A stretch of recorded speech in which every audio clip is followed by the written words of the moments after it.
ದೇಶ ಮೊದಲು ನವಭಾರತದ ಪರಿಕಲ್ಪನೆ. ಇದು 79ನೇ ಸ್ವಾತಂತ್ರ್ಯ ದಿನಾಚರಣೆಯ ಮೂಲ ಮಂತ್ರ.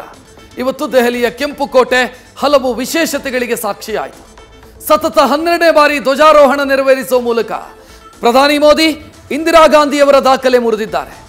ಇನ್ನು ಸತತ 1 ಗಂಟೆ 43 ನಿಮಿಷಗಳ ದೀರ್ಘ ಭಾಷಣ ಮಾಡಿ ಮತ್ತೊಂದು ದಾಖಲೆ ನಿರ್ಮಿಸಿದ್ದಾರೆ. ಕೆಂಪುಕೋಟೆಯ ಮೇಲೆ ನಿಂತು ಶತ್ರು ರಾಷ್ಟ್ರಗಳು ಕೆಣಕಿದ್ರೆ ಬಿಡಲ್ಲ ಅನ್ನೋ ಎಚ್ಚರಿಕೆಯ ಸಂದೇಶ ಕೊಟ್ಟಿದ್ದಾರೆ.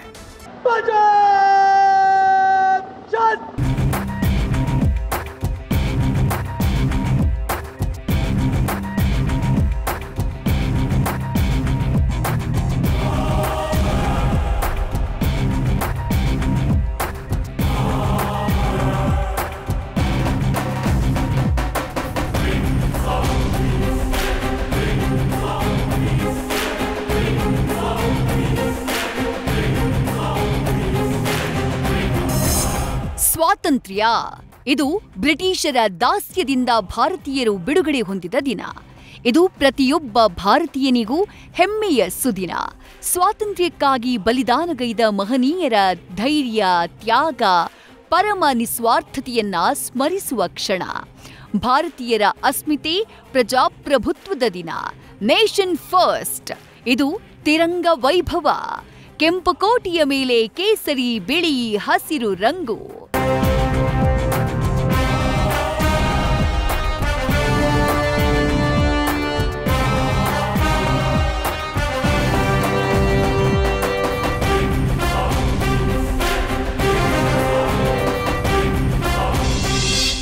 ದೇಶಾದ್ಯಂತ 79ನೇ ಸ್ವಾತಂತ್ರ್ಯ ದಿನಾಚರಣೆಯ ಕಹಳೆ. ಕೆಂಪುಕೋಟೆಯಲ್ಲಿ ಪ್ರಧಾನಿ ಮೋದಿ ಧ್ವಜಾರೋಹಣ.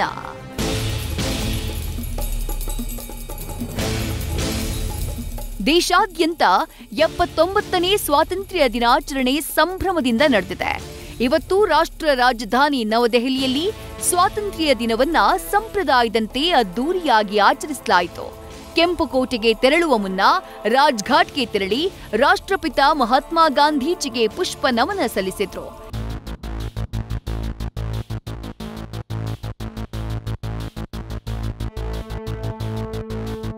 ಭಾರೀ ಬಿಗಿ ಭದ್ರತೆಯಲ್ಲಿ ಕೆಂಪುಕೋಟೆಗೆ ಆಗಮಿಸಿದ ಪ್ರಧಾನಿ ಮೋದಿಗೆ ರಕ್ಷಣಾ ಸಚಿವ ರಾಜನಾಥ್ ಸಿಂಗ್ ಸ್ವಾಗತ ಕೋರಿದ್ರು. ಕಾರ್ನಿಂದ ಇಳಿತಾ ಇದ್ದಂತೆ ಕೈಬೀಸಿದ ಪ್ರಧಾನಿ ಮೋದಿ ಎಲ್ಲರಿಗೂ ಕೈ ಮುಗೀತಾ ಸೇನಾ ಗೌರವ ವಂದನೆಯನ್ನ ಸ್ವೀಕರಿಸಿದ್ರು. 3 ಸೇನಾ ಪಡೆಗಳ ಮುಖ್ಯಸ್ಥರು, ಕೇಂದ್ರ ಗೃಹ ಸಚಿವ ಅಮಿತ್ ಶಾ, ನಿತಿನ್ ಗಡ್ಕರಿ ಹಾಗೆ ವಿ ಸೋಮಣ್ಣ ಉಪಸ್ಥಿತರಿದ್ದರು.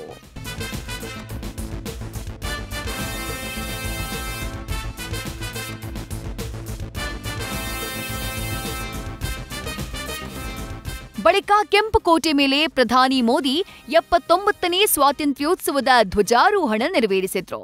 ನಂತರ ಜನಗಣಮನ ರಾಷ್ಟ್ರಗೀತೆ ಮೊಳಗ್ತು. ಬಳಿಕ ಸೇನಾ ಹೆಲಿಕಾಪ್ಟರ್ ಮೂಲಕ ರಾಷ್ಟ್ರ ಧ್ವಜಕ್ಕೆ ಪುಷ್ಪ ನಮನ ಸಲ್ಲಿಸಲಾಯಿತು.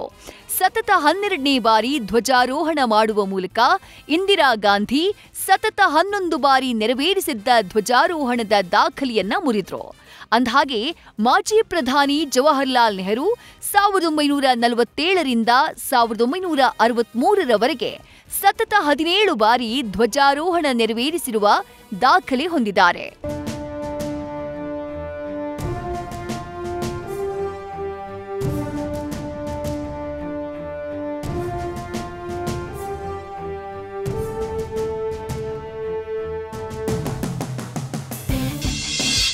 ನೂರ 3 ನಿಮಿಷಗಳ ಸುದೀರ್ಘ ಭಾಷಣ. ಮೋದಿ ದಾಖಲೆ. ಭಾರತ್ ಮಾತಾ ಕಿ ಜೈ ಹಿಂದ್. ಧ್ವಜಾರೋಹಣದ ಬಳಿಕ ದೇಶವನ್ನ ಉದ್ದೇಶಿಸಿ ಪ್ರಧಾನಿ ಮೋದಿ 103 ನಿಮಿಷಗಳ ಕಾಲ ಸುದೀರ್ಘ ಭಾಷಣ ಮಾಡಿದ್ರು. ಈ ಮೂಲಕ ದೀರ್ಘ ಅವಧಿಗೆ ಸ್ವಾತಂತ್ರ್ಯೋತ್ಸವ ಭಾಷಣ ಮಾಡಿದ ಮೊದಲ ಪ್ರಧಾನಿ ಎನಿಸಿದ್ರು. ಸ್ವಾತಂತ್ರ್ಯ ಸಂಭ್ರಮ ದೇಶದ 140 ಕೋಟಿ ಜನರ ಸಂಕಲ್ಪದ ಪರ್ವವಾಗಿದೆ.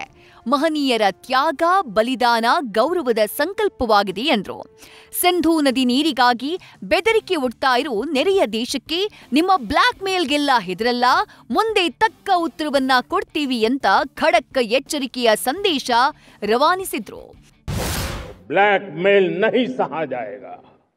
आगे भी अगर दुश्मनों ने ये कोशिश जारी रखी, हमारी सेना तय करेगी। भारत ने तय कर लिया है, खून और पानी एक साथ नहीं बहेंगे। अब हिंदुस्तान के हक का जो पानी है, उस पर अधिकार सिर्फ और सिर्फ हिंदुस्तान का है, हिंदुस्तान के किसानों का है। भारत कतई सिंधु समझौते को, उस स्वरूप को दशकों तक सहा है, उस स्वरूप को आगे नहीं सहा जाएगा।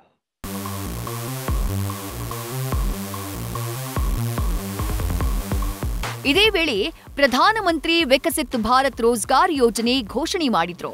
ಇದಕ್ಕಾಗಿ 1 ಲಕ್ಷ ಕೋಟಿ ನಿಗದಿ ಮಾಡಲಾಗಿದ್ದು, ಇದರಿಂದ ಮೊದಲ ಬಾರಿ ಕೆಲಸಕ್ಕೆ ಸೇರುವ ಯುವ ಪೀಳಿಗೆಗೆ ಸಹಕಾರ ಆಗಲಿದೆ ಎಂದರು. ತೈಲ ಉತ್ಪಾದನೆಗೆ ಒತ್ತು, ಬಾಹ್ಯಾಕಾಶ ಕ್ಷೇತ್ರದಲ್ಲಿ ಭಾರತದ ಸಾಧನೆ, ಮುದ್ರಾ ಯೋಜನೆ ಸೇರಿ ತಮ್ಮ ಸರ್ಕಾರದ ಸಾಧನೆಗಳನ್ನು ಕೊಂಡಾಡಿದ್ರು. ಬಳಿಕ ಆಪರೇಷನ್ ಸಿಂಧೂರ ಕಾರ್ಯಾಚರಣೆಯಲ್ಲಿ ಭಾಗಿಯಾಗಿದ್ದ ಸೈನಿಕರಿಗೆ ಗೌರವ ಸಲ್ಲಿಕೆ ಮಾಡಲಾಯಿತು. ಭಾರತ್ ಮಾತಾ ಕಿ ವಂದೇ ವಂದೇ ವಂದೇ. बहुत बहुत धन्यवाद. Chandramohan, national desk, news first.